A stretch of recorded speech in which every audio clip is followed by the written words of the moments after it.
Board. I'd like to begin my comments tonight by reading a quote, which in essence is the genesis of all of this Black Lives Matter, social justice, CRT conversations we're having in our country today. Quote, "I am not going to stand up to show pride in a flag for a country that oppresses black people and people of color," close quote. Colin Kaepernick, August 2016. I am the direct descendant of the North American slave trade. Both my parents are black, all 4 of my grandparents are black, all 8 of my great-grandparents, all 16 of my great-greats. On my mother's side, my ancestors were enslaved in Alabama. On my father's side, we were enslaved in Texas. I am not oppressed. I'm not oppressed, and I'm not a victim. I'm neither oppressed nor a victim. I travel all across this country of ours. And I check into hotels, and I fly commercially, and I walk into retail establishments, and I order food in restaurants. I go wherever I want, whenever I want. I am treated with kindness, dignity, and respect, literally from coast to coast. I have 3 children.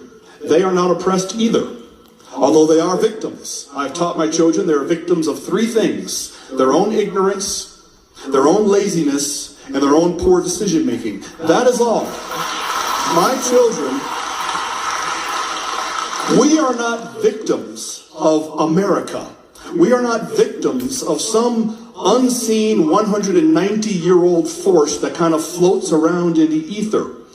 Putting critical race theory into our classrooms is taking our nation in the wrong direction. Racism in America would by and large be dead today if it were not for certain people and institutions keeping it on life support. And sadly, very sadly, one of those institutions is the American education system.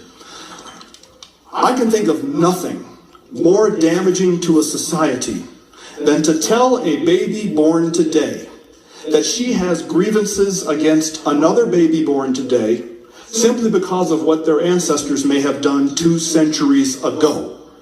There is simply no point in doing that to our children. And putting critical race theory into our classrooms in part does that. Putting critical race theory into our classrooms is not combating racism, it's fanning the flames of what little embers are left. I encourage you to support this resolution. Let racism die the death it deserves, and let's keep living the life of the country that we love. Thank you.